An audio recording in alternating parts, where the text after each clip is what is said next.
Hello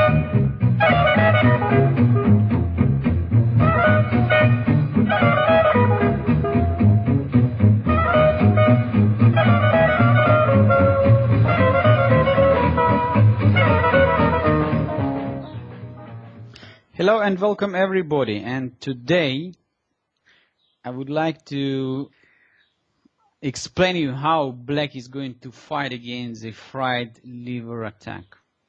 So after e4 and e5, knight f3, knight c6, bishop c4, we have a lot of fans who still playing the knight f6 move, which leads to the two knights defense. And one of the most dangerous continuation here for black is, of course, knight g5 attempt.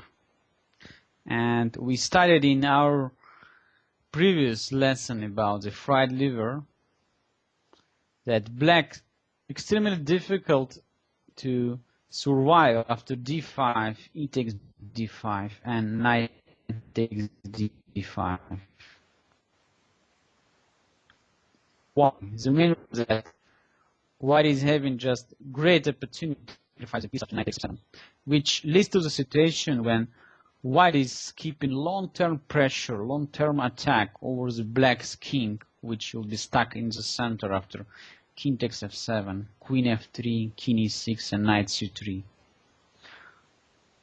Not many people today accepting such a position as black, trying to find the other opportunities to counter-attack white's aggression with knight g5.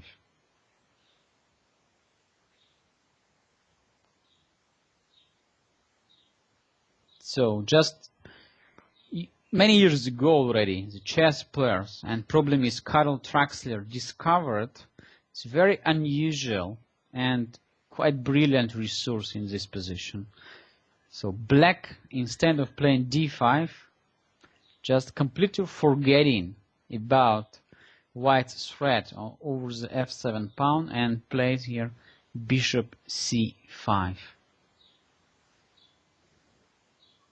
By ignoring white's threat on f7, at first it looks like a totally horrible blunder.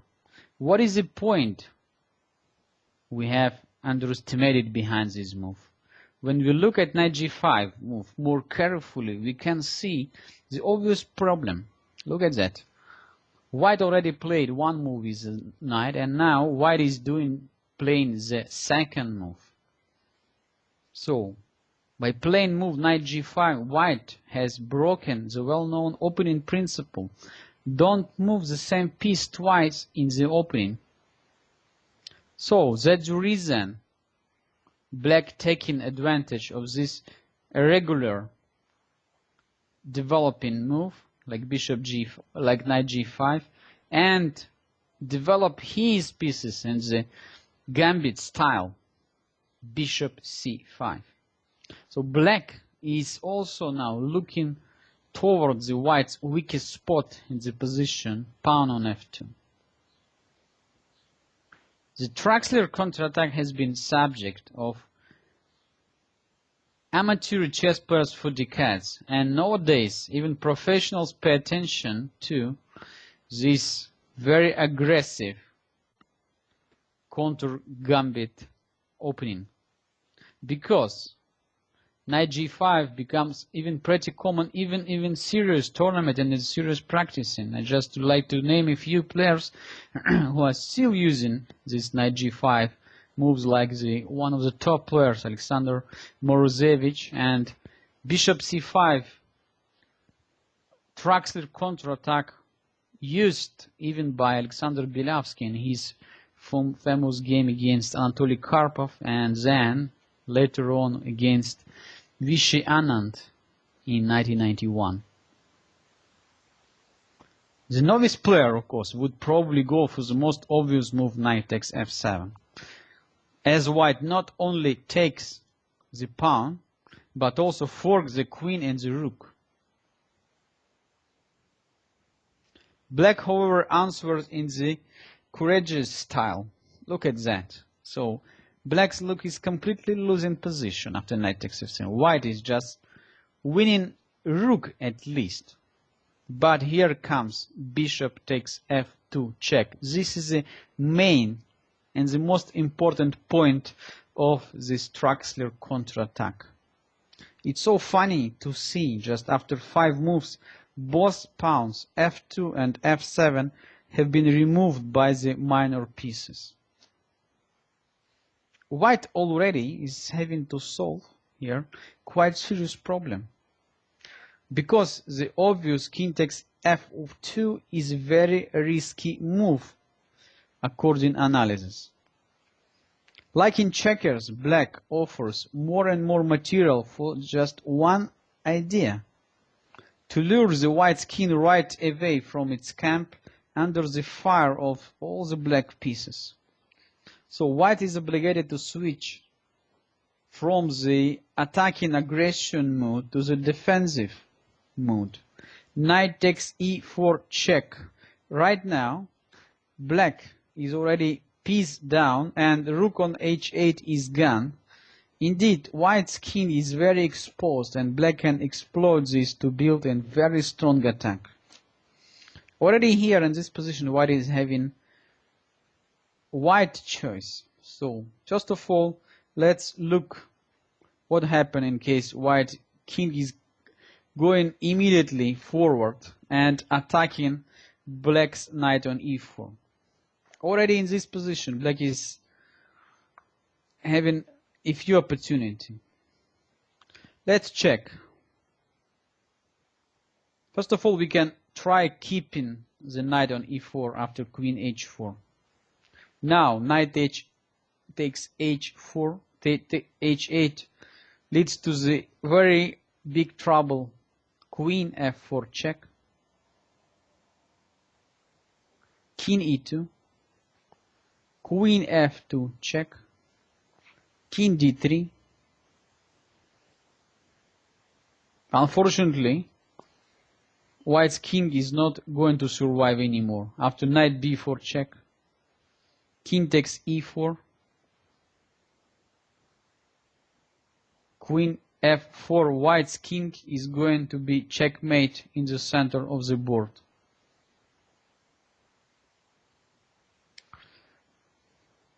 Same problem, same mate could happen after knight c5, king c3 and queen d4, another nice mating pattern once again in the center of the board. So let's back to the position after queen h4 and let's try to find some better resource for white.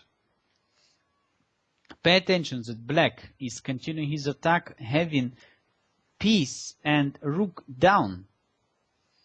And our attack is just very, very strong. Instead of capturing on h8, white plays immediately g3. Knight take g3. H take g3. Queen d4 check, forcing white's king to go to f3. In that case, black is having very funny answer. Look at that. Short castling. At the same time, white's bishop on c4 is hanging and black is getting very strong attack which is very difficult to survive. After d3, d5, so black is intending to come with bishop on g4. White is going to lose now all his forces. King g2, rook takes f7, and white is having completely losing position. Black intending queen f2 checkmate, d takes c4, bishop g4, unbelievably strong attack.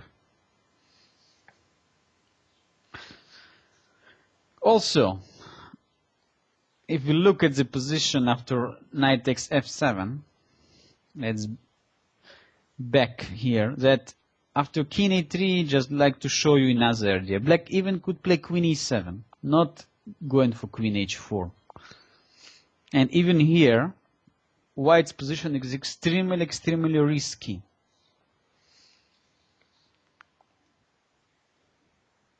King takes e4. d5, check. This is a real point of black's idea. Black temporarily sacrifices a pawn, but develop his last piece very quickly while white's king is trapped in the center of the board. After bishop takes d5 and queen h4 check, white's king can be saved anymore. So g4 could be met by bishop take g4.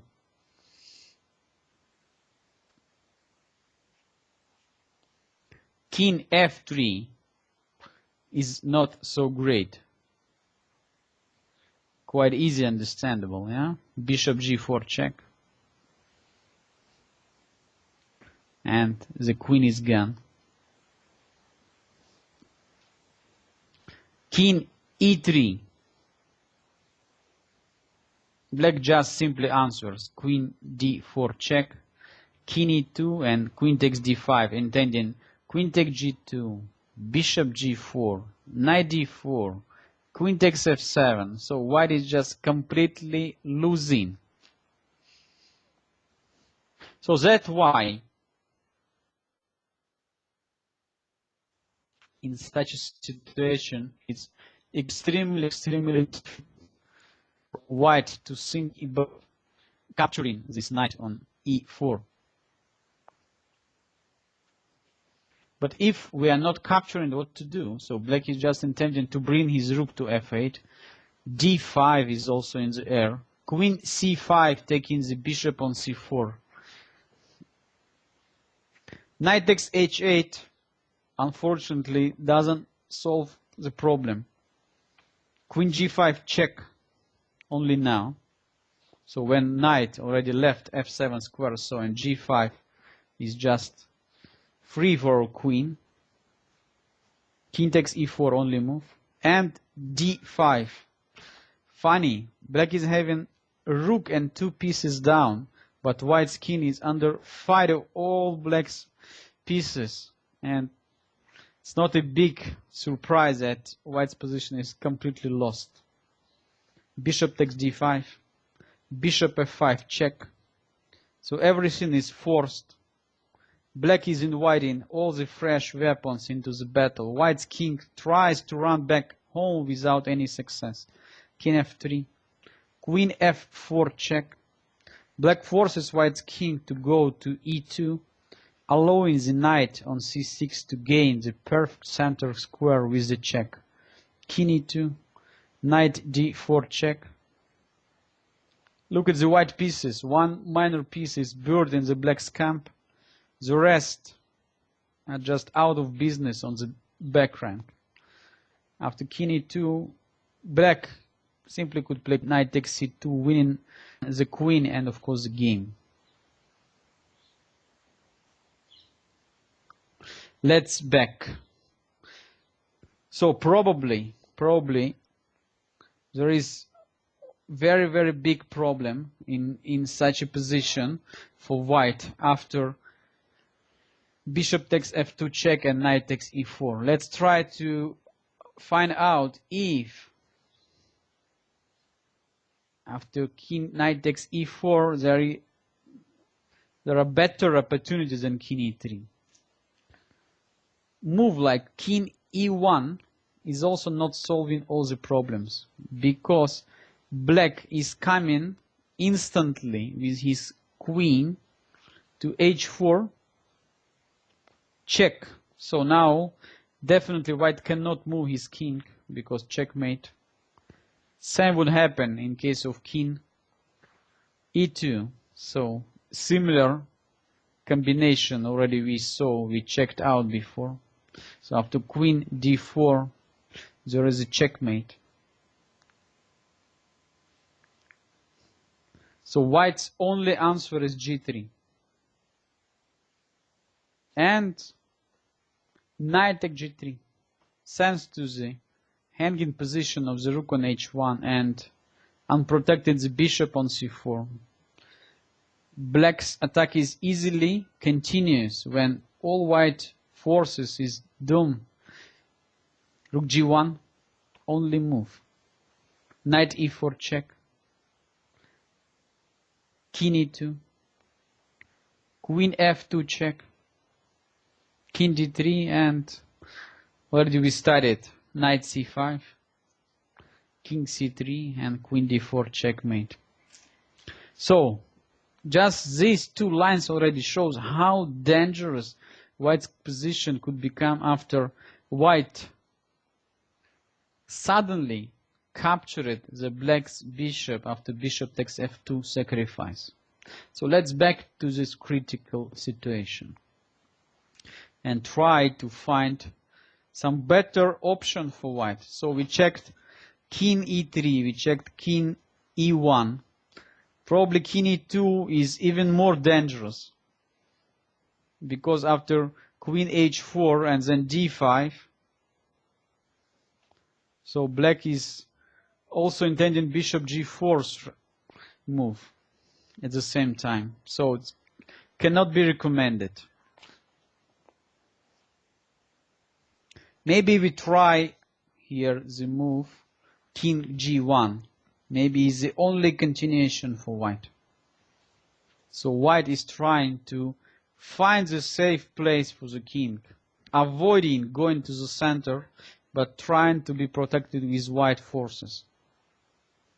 Now, black can't deliver knockout immediate attack. However, his aims are still very, very strong. Queen h4. This is a key move. Black is threatening queen f2 checkmate. g3. Only answer. Knight take g3. Extremely dangerous for white.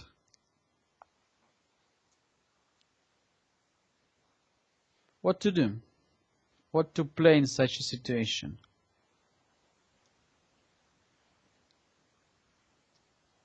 I believe that after h take g3, queen take g3, king f1 and queen f4 check, still very strong position for black.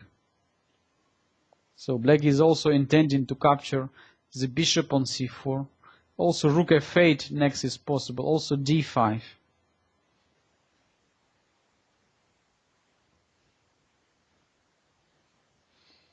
So probably after knight take g3, white has to capture black's rook on h8. Knight takes h8. And here we have some problem. I would like to explain you something. Because if black is now capturing knight takes f1, intending queen f2, intending queen takes c4, white is having counter-attacking opportunity. So white could play immediately queen f1, also protecting bishop, also avoiding queen f2, and also threatening to start its own counter-attack after queen f7 check. And then queen f8, d4, and all white pieces are coming into the game. Black's knight is somehow stuck on the corner of the board. So all black's advantages just disappeared for 1 second. So we have to keep the knight on g3 and to bring one more piece in the attack.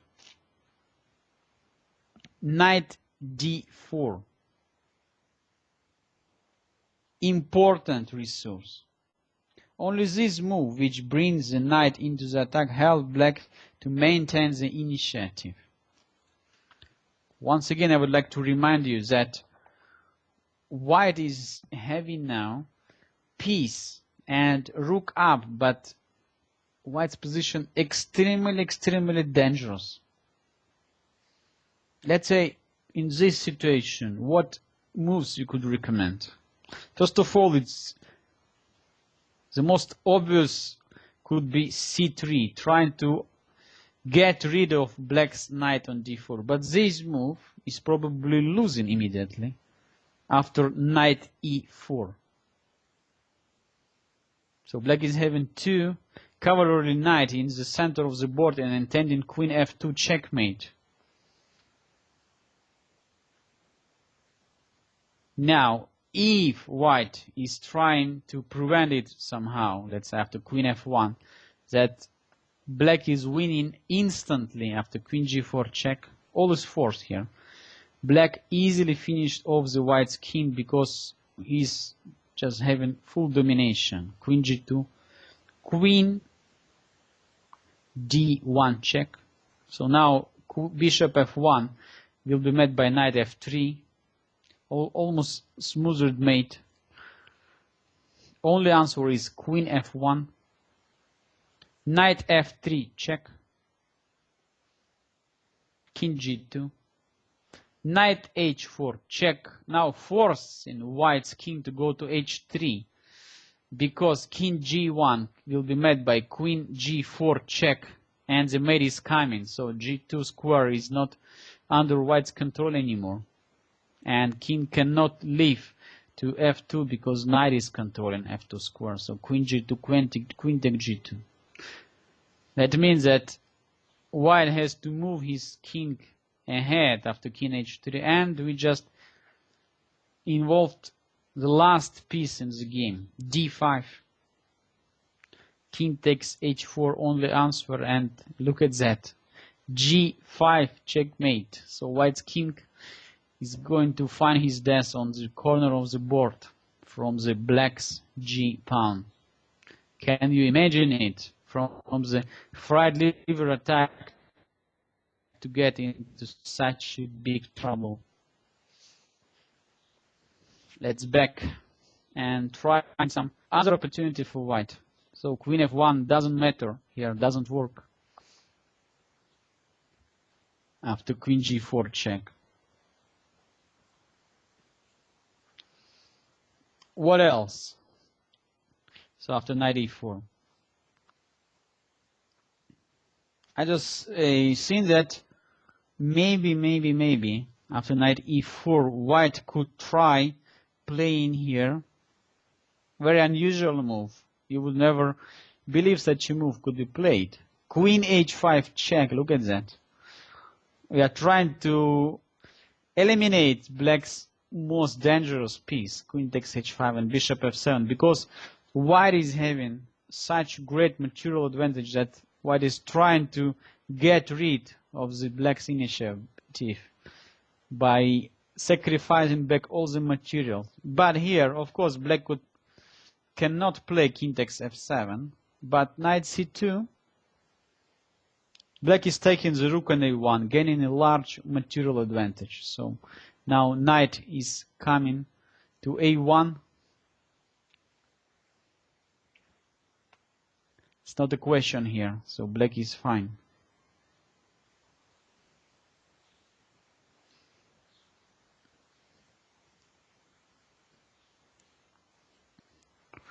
And once again, I would like to show you this position after knight d4, knight takes h8 and knight d4. Maybe here for white is the best continuation just to play bishop f7 check, king e7, h takes g3, queen take g3, king f1, and queen f4. Unfortunately, black probably cannot escape from the perpetual check after king g2 and queen g5. Neither side could escape from this perpetual check. So white's king cannot go to h3 because in that case d5 black is winning. And after king f2, white is out of the risk that after queen f4 black is having not enough pieces just to finish the game. And the perpetual check is the most, I would say, logical result in this situation.